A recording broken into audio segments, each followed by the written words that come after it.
Hello everyone and welcome to Tableau Hindi. तो guys इस video में हम देखेंगे कि डेटा को आपको ट्रांसफॉर्म कैसे करना है। तो एक ना विजुअलाइजेशन का एक इम्पॉर्टेंट स्टेप आपको याद रखना है कि सबसे पहले आपको आपका डेटा सेट को लोड करना है आपके विजुअलाइजेशन और बिजनेस इंटेलिजेंस टूल में, जो कि इस समय हमारे पास टैबलू पब्लिक है। जैसे डेटा सेट लोड होता है तो आपको ये चेक करना है पहले कि हमारा फील्ड टाइप प्रॉपर है कि नहीं। तो जैसे हम चेक कर सकते हैं कि फील्ड टाइप प्रॉपर है कि नहीं। फिर हमको देखना है कि कोई डेटा कोई कॉलम से हम कैलकुलेटेड फील्ड बना सकते हैं कि नहीं। किसी कॉलम को हमको स्प्लिट करके फील्ड बनानी है या फिर किसी कॉलम को हमको हाइड करना है। तो ये सारे प्रोसेसेस को बोला जाता है डेटा ट्रांसफॉर्मेशन। तो ये बहुत इंपॉर्टेंट स्टेप है गाइस। मतलब आपको सबसे पहले डेटा लोड करना है। लोड करने के बाद आपको ट्रांसफॉर्मेशन करना बहुत ज़रूरी है। और अगर आपको पहले ही पता आपने अगर अच्छे से अपना डेटा सेट को स्टडी किया है तो आप पहले ही आप समझ जाओगे कि क्या क्या ट्रांसफॉर्मेशन मुझे करना है, ताकि विजुअलाइजेशन के टाइम पे आपको प्रॉब्लम ना आए। तो वही हम देखते हैं ट्रांसफॉर्मेशन कैसे करते हैं डेटा का, how to transform the data. तो सबसे पहले ये हमारा ऑर्डर फाइल आ गया। यहाँ पे ऑर्डर फाइल के बाद हम पहले सबसे पहले फील्ड टाइप चेक कर सकते हैं। ट्रांसफॉर्म डेटा में हम लोग क्या क्या एक्चुअली कर सकते हैं, बेसिकली हम लोग 6 से 7 ऑपरेशंस कर सकते हैं। पहला तो हम लोग फील्ड टाइप को चेक और चेंज कर सकते हैं। जैसे रो आईडी एक फील्ड टाइप है, तो इसमें हमने देखा ये हैश जैसा सिंबल है, जिसका मतलब है नंबर। इसको एज टैबलू नंबर कंसीडर करा है, चूंकि ये नंबर है बट एक्चुअली इसका कोई नंबर जैसा सिग्निफिकेंस नहीं है, एक्चुअली लेबल है, इंडेक्स है। तो इंडेक्स को हम लोग स्ट्रिंग में भी कन्वर्ट कर सकते हैं। तो हमने जैसे यहाँ से क्लिक किया और स्ट्रिंग में कन्वर्ट कर दिया, तो ये हमारा स्ट्रिंग डेटा टाइप बन गया। ऑर्डर आईडी हमारे स्ट्रिंग डेटा टाइप में order date, date time, orders भी डेट में है। ए बी सी सारी जगह पे आप देख रहे होंगे, ठीक है।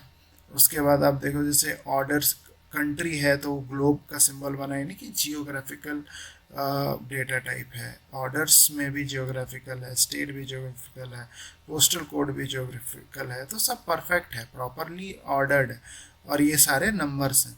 तो मतलब आई थिंक इसमें और कुछ चेंज करने जैसा था नहीं।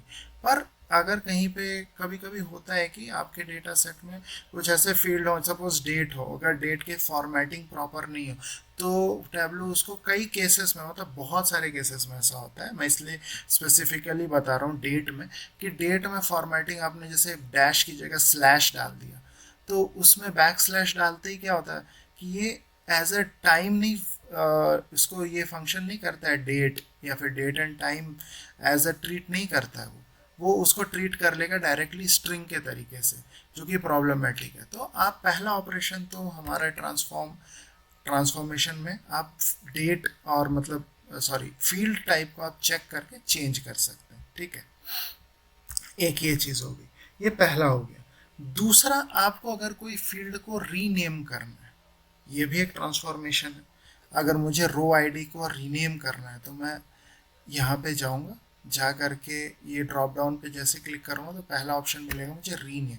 रीनेम मैंने कर दिया इंडेक्स, फॉर एग्जांपल मैंने इंडेक्स डाल दिया तो मेरा रीनेम हो गया। ये भी एक दूसरा ट्रांसफॉर्मेशन है जिसको आप बोल सकते हो। तो पहला ट्रांसफॉर्मेशन फील्ड टाइप चेंज कर दिया, चेक कर लिया। दूसरा ट्रांसफॉर्मेशन का स्टेप है कि आपने अपने डेटा के हेडर को आप रीनेम कर सकते हो।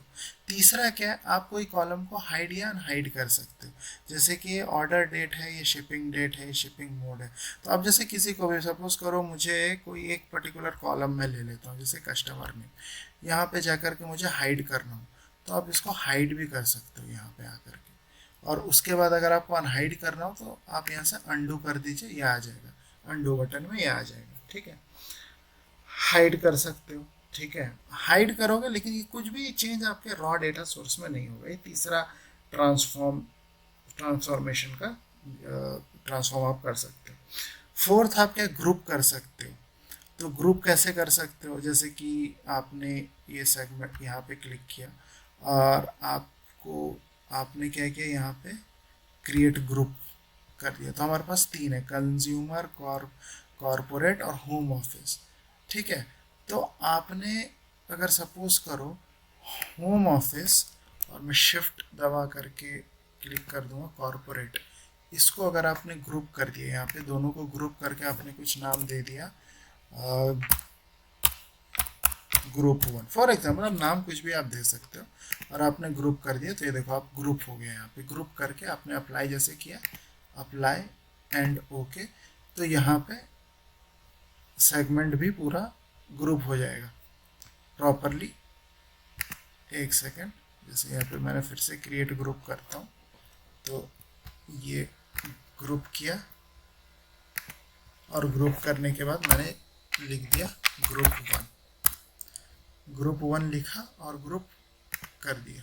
ग्रुप करने के बाद अप्लाई किया, सेगमेंट ग्रुप 1, फील्ड नेम आपने ये लिख दिया ग्रुप 1 और फिर लिखा ओके। तो ये देखो आपके पास सेगमेंट ग्रुप, ये ग्रुप वाले आ गए। वो ओरिजिनल वहाँ पे रखा हुआ है, बट मैंने क्योंकि 2 बार कर दिया था तो ये 2 बार आ गया। तो आप इसको यहाँ पे डिलीट भी कर सकते हो, ये मुझे दिखाना था कि आप 4th 5th ट्रांसफॉर्मेशन स्टेप आप इसको कोई भी फील्ड को आप डिलीट भी कर सकते हो, और ये जो ग्रुप 1 है वहाँ पे ग्रुप 1 आ जाएगा। ठीक है, आप स्प्लिट कर सकते हो, स्प्लिट करके कॉलम्स बना सकते हो, जैसे मैंने लास्ट वीडियो में दिखाया था, लास्ट टू लास्ट वीडियो में, कि ये जैसे आपको कंट्री के कोड्स चाहिए, इसमें कंट्री के कोड दिए हुए हैं, CA कैलिफोर्निया, तो ये सब है, सारा कंट्री का कोड है और ये ईयर है। तो आपको जैसे इसको स्प्लिट करना है तो आपको क्या करना है, यहाँ पे आप गए, यहाँ पे जाके आपने एक स्प्लिट हुआ है, कस्टम स्प्लिट हुआ। स्प्लिट मतलब अपने हिसाब से वो टैब्लू समझ के स्प्लिट करेगा। कस्टम स्प्लिट में हम डिसाइड करेंगे कि क्या डिलीमीटर पे आपको स्प्लिट करना है। तो डिलीमीटर हमने दे दिया डैश, और यहाँ पे हमको 3 कॉलम में स्प्लिट करना है क्योंकि 2 डैशेस हैं हमारे पास यहाँ पे, तो 3 कॉलम में हमने स्प्लिट किया। यहाँ पे जाके देखेंगे आप एंड में, तो ये देखिए 3 कॉलम में स्प्लिट हो गया। अब आप इसको रीनेम भी कर सकते हैं। चौथा एक मैं आपको इम्पोर्टेंट और एक बताना चाहता हूँ। अच्छा, बिफोर दैट आप देखिए, जो भी कैलकुलेटेड कॉलम आप बनाओगे तो उसमें इक्वल टू रहेगा।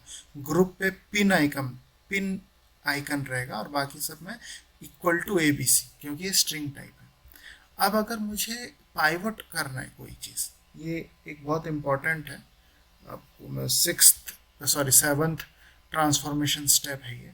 तो ये इसमें अपन क्या कर सकते हैं ना, जो भी नंबर ये न्यूमेरिकल फील्ड है उसका हम पाइवट टेबल बना सकते हैं जैसे एक्सेल में। तो क्या करेंगे, सबसे पहले से सेल्स को सिलेक्ट किया, शिफ्ट प्रेस करके क्वांटिटी को किया डिस्काउंट,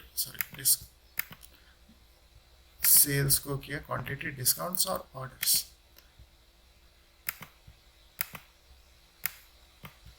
एक सेकेंड, आपको इसको प्रॉपरली सिलेक्ट करना है। तो ये सिलेक्ट हो गया। सिलेक्ट होते ही आप अगर राइट क्लिक करोगे तो देखो आप आएगा क्रिएट कैलकुलेटेड फील्ड, वो हम देखेंगे। हम लोग कैलकुलेटेड फील्ड भी बना सकते हैं डायरेक्टली, या फिर हम लोग इसको पाइवट कर सकते हैं। जैसे मैं यहाँ पे पाइवट पे क्लिक करूँगा तो ये देखो पाइवट हो गया, ये हो गया पाइवट फील्ड, ये पूरा पाइवट टेबल बन गया। जैसे कि एक ही प्रोडक्ट के, लेकिन इसमें क्या होता है, हमारा डेटा सेट बढ़ जाता है। 9,000 समथिंग था, 39,976 रोज हो गया। इनिशियली कितना था हमारे पास, 9,900 समथिंग रोज था। ये एकदम सीधा 4 गुना बढ़ गया ये, बिकॉज कि एक में हमने डिस्काउंट डाल दिया, एक में प्रॉफिट क्वांटिटी, एक में सेल्स डाल दिया एक ही प्रोडक्ट के अगेंस्ट। तो ये पाइवट टेबल है। हालांकि अभी इसका कोई यूज़ नहीं है, बट मैं आपको बस एक दिखा रहा हूँ कि आप पाइवट भी कैसे कर सकते हैं। तो ये सब डिफरेंट 7 ट्रांसफॉर्मेशन स्टेप्स हैं जो कि आप डेटा सोर्स पे ही कर सकते हो समझ के। अभी मुझे ये नहीं चाहिए तो मैं सीधा अंडू कर दूंगा तो मेरा आ जाएगा प्रॉपर जो भी था। तो आई होप आपको ट्रांसफॉर्मेशन के 7 स्टेप्स आपको पता होंगे। पहला, फील्ड टाइप का, आपको फील्ड टाइप आप चेंज कर सकते हो। दूसरा, आप रीनेम कर सकते हो फील्ड का नाम, हाइड कर सकते हो कॉलम। 4th हो गया, आप ग्रुप कर सकते हो। 5th में हमने ग्रुपिंग के बाद क्या किया था, 2 बना के एक डिलीट किया था। 5th है डिलीट कर सकते हो कोई भी फील्ड को। 6th है आप पाइवट कर सकते हो। और 7th क्या होगा, आप कोई भी फील्ड के हेडर्स के, सॉरी नॉट हेडर, फील्ड के कोई भी वैल्यू के डिलीमीटर या सेपरेटर के हिसाब से आप स्प्लिट कर सकते हो। ये टोटल 7 ट्रांसफॉर्मेशन स्टेप्स हो गए, जो कि बहुत बेहतर होगा जब आप पहले ही कर लें। बाकी हम कैलकुलेटेड फील्ड और मेजर्स तो हम बनाना सीखेंगे बाद में। तो आई गेस ये वीडियो आपको अच्छा लगा होगा। अगर अच्छा लगा तो please like, share and subscribe. Thank you.